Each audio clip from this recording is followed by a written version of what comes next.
Oi gente, tudo bem? Sejam bem-vindos aqui ao canal Conversa do PH neste domingo, dia 26 de abril. O tema da conversa de agora à tarde é que eu ando meio pessimista sobre as perspectivas para a Covid-19 nas próximas semanas no Brasil. Antes disso, porém, eu queria aqui agradecer aos inscritos no canal e pedir a você que ainda não se inscreveu, que se inscreva, deixe a tua crítica, teu comentário, que são sempre bem-vindos. Eu sou o Paulo Henrique, biólogo e dentista, professor universitário. E o tema da conversa de agora à tarde é um pouco pessimista, sim. Eu ando meio pessimista em relação ao cenário do Brasil, que em plena pandemia de Covid-19, no início da ascensão da curva de casos e de mortalidade, nós estamos vivendo um conflito político muito grande. O presidente da República já vai com 27 processos pedindo o seu impeachment.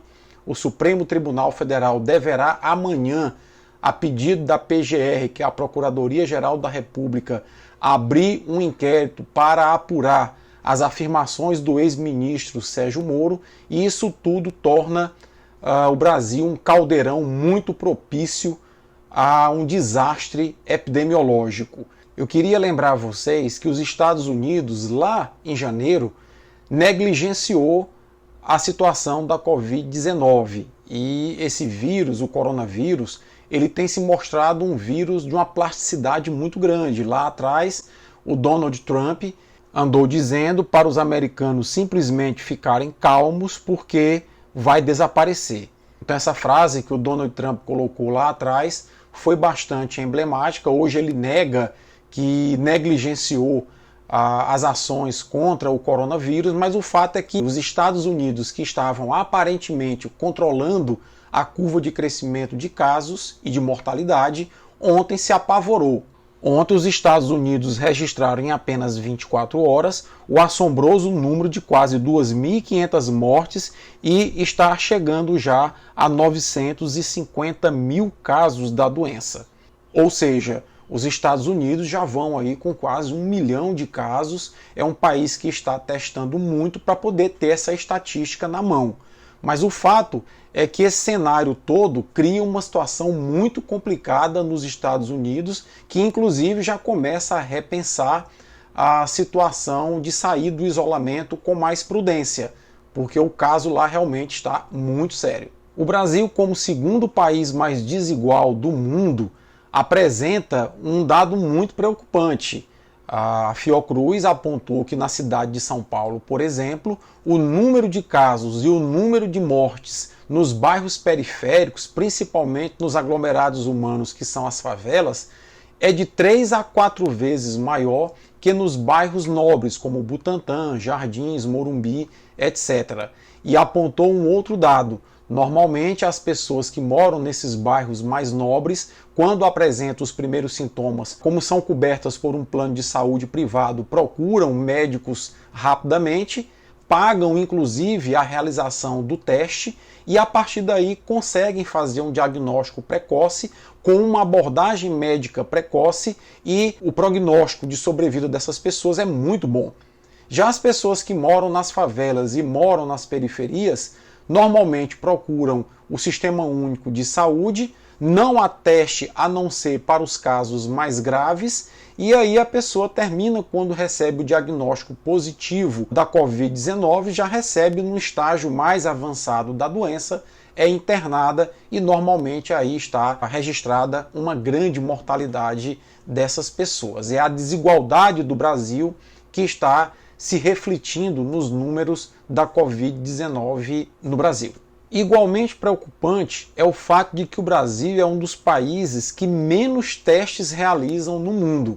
E eu lembro aqui que a testagem é muito importante porque é na medida que o governo faz os testes e rastreia as pessoas que confirmam positivo, que testam positivo, é que ele consegue montar um mapa de ação e um retrato epidemiológico da doença. Dos países que mais testam, nós temos Islândia e Alemanha. A Islândia testa 62 mil pessoas a cada 1 milhão de habitantes. A Alemanha faz 25 mil testes a cada 1 milhão de habitantes. Os Estados Unidos já atingiram 12 mil testes por milhão.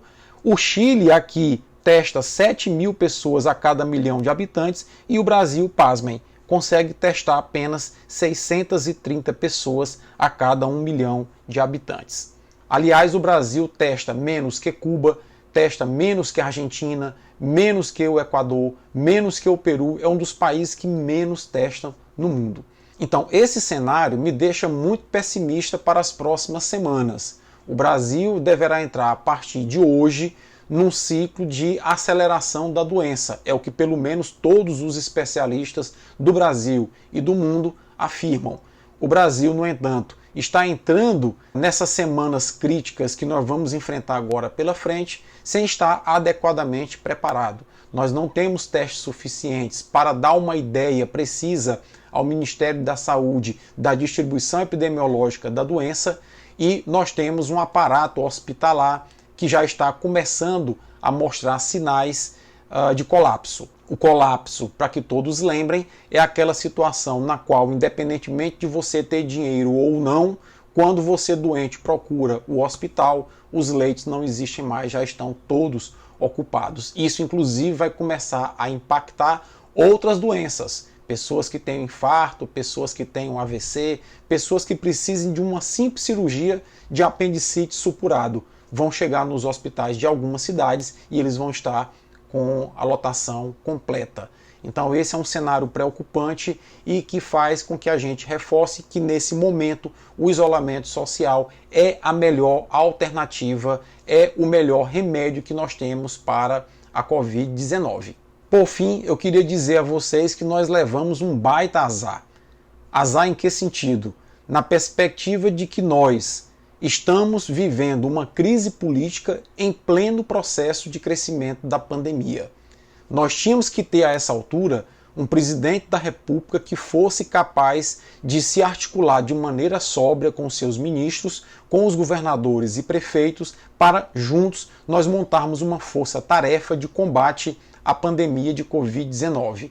Entretanto, nós estamos vendo nesse momento em que a doença vai começar a acelerar no nosso país, é uma crise política muito grande, com o presidente mais preocupado em se manter na cadeira presidencial e, para isso, destituindo do cargo aqueles que lhe ameaçam, do que propriamente preocupado em combater a pandemia. Nós temos até caso de o ministro Ernesto Araújo, das Relações Exteriores, que andou na semana dizendo que, além de se preocupar com o coronavírus, também nós tínhamos que nos preocupar com o comunavírus, fazendo uma menção de que essa pandemia poderia ser, na verdade, um plano, uma estratégia do comunismo para se expandir pelo mundo, pregando solidariedade entre os povos. Então, são esses tipos de absurdo e essas situações que eu acabei de mostrar para vocês que me deixam muito preocupado em relação às próximas semanas e que eu peço a todos que, na medida do possível, se puder, fique em casa e se tiver que sair, saia utilizando dos mecanismos de proteção que já estão amplamente divulgados nas redes sociais. Forte abraço a todos, o canal está mudando um pouquinho o layout e amanhã nós voltamos com um novo conteúdo.